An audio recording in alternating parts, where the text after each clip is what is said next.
Hi everybody, I'm back. I hope you were able to check out my last video on compassion. I hope there were some nuggets and jewels in there for you. So today, I pulled two cards again from the same decks. I'll remind you of what those were. But before we get there, I promised I would share with you this book, When Things Fall Apart, by Pema Chodron. I hope I'm saying her name right. But she's amazing, and she goes over some very sophisticated concepts in terms of our growth as a person, as a human, spiritually. So if you're just getting started on this path, I won't necessarily recommend this book for you. If you want any other book recommendations, you can certainly reach out to me. You can find me on Facebook of the same name, here on YouTube, K Tori Lightways. My email address is usually on a lot of the videos as well. I'll post it on this one. Hopefully I won't forget. But if you wanted to know anything or just wanted a couple recommendations of some of the self-help books that I've read when I started on my journey, I mean start in a sense of being very conscious of it, I can help you out. But for those of you who've been in it and you're kind of hitting a few blocks and you're like, wait, I'm doing all the work, but wait, what?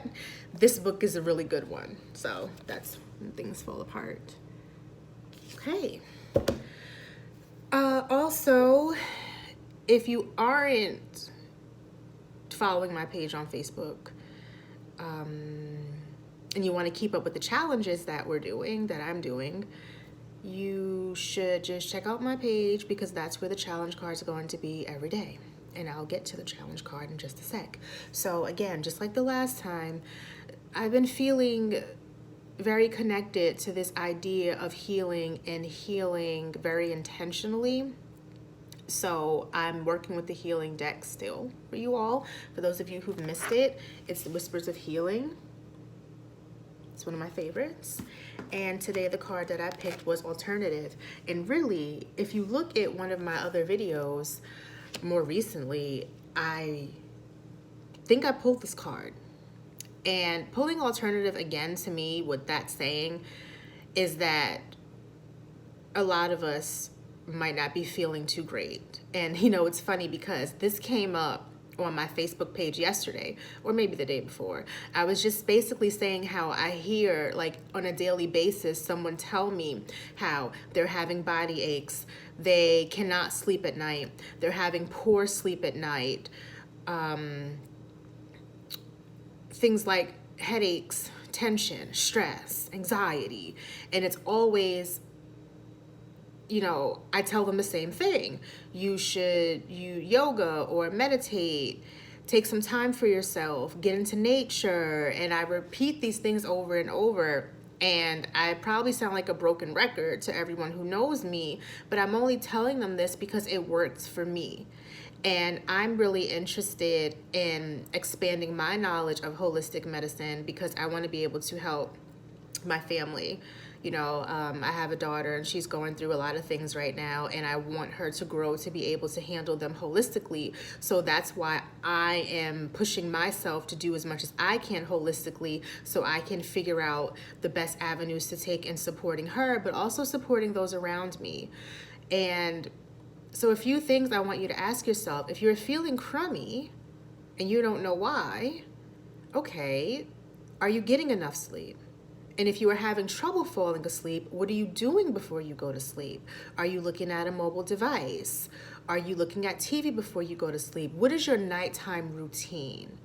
Establishing a nighttime routine, I know it may sound like, you know, you're being treated like a baby, but that's, any of you who are parents will know that having a nighttime routine triggers something in a child that, okay, it's time for bed, let me settle down. It's fine to do that as an adult too. My nighttime routine usually consists of, I'll have a cup of tea and I'll move to my bedroom and I'll do something that doesn't require an electronic device. I'll work with my cards. I might read a book. I'll meditate, or I'll just lay there and relax sometimes. And when you get that into your head, your body will be more prepared to go to bed. One of the things that I read was when you look at a mobile device, it reduces the amount of melatonin in your body 50%. Melatonin is what helps us sleep. It's what the body naturally produces to help us sleep. Now, if you're having trouble falling asleep or good quality of sleep, I know for me, a lot of my sleep troubles came from the things that would come, the insights that would come to me in the night. Or the dreams I would have. It would just be so much, the downloads that I would wake up alert and not be able to fall back to sleep. And sometimes that gets really tiring, even as, a light worker. You need to get sleep too, even though you do need to get what's coming to you from spirit. But I found melatonin supplements helped me. But really, exercise routine. Are you moving your body? When you wake up in the morning, are you stretching? Throughout the day, are you stretching? And just in terms of exercise in general, are you working your body in that fashion? I find that helps with falling asleep as well. And we think when we go to bed that our mind rests, but it doesn't really, especially if we're dreaming. That's why having a deliberate meditation practice is what helps to quiet our mind. A lot of people tell me their minds won't quiet. A daily meditation practice will help your mind quiet. You don't have to meditate for hours. You could just do twice a day. A lot of people start twice a day, 15 minutes. But that will help you to quiet your mind. Additionally, having a healthy amount of oxygen circulating throughout our blood is very good for our health as well. Are you taking deep breaths? When we go to sleep at night, we get into this real resting state and the breath can be kind of shallow. Are you taking these deep breaths? What's happening? Are you having too many chemicals? Are you waking up and starting your day with caffeine? I know some people feel that it's fine for them, but then when you're saying you can't sleep and you're having other ailments, you might want to reconsider the chemicals you're putting in your body. Caffeine, and I like coffee. I have coffee maybe like twice a week or so. Never late. Oh my gosh. If I have it too late, I really won't go to sleep. But it's not about just getting rid of every single thing all the time, but it's about noticing how things that we put in our bodies affect us. Just because this wasn't happening to you 5 years ago where caffeine affected you or too much sugar affected you, it doesn't mean it won't affect you now. So be very mindful. Another thing is, how much water are you drinking? When I ask people that question, when they complain about their skin or their fatigue levels, I'm like, well, how much water are you drinking? Oh, I drink a ton of water. I drink a lot of water. What's a lot? We should be aiming to drink many, many cups of water a day. I've read articles that said we should be aiming for half of our body weight in water. That's what I do as much as I can. I drink a lot of tea as well because, there's antioxidant properties in teas.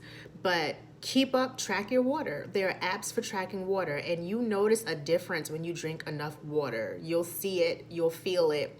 Another thing too is what you're eating in the morning. One of my favorite things to eat in the morning is like an apple, because an apple gives you natural energy. So you might want to try something like that. But at the end of the day, the alternative card is not just about trying to avoid Western medicine. Medicine can be very useful, but it's about looking at yourself and looking at your habits and seeing how you can change them or add on new habits to support your overall wellness. We're looking at this holistically. Don't forget about the everyday things you can change and implement that can help you so you are feeling better overall. It's important to listen to your body. Okay?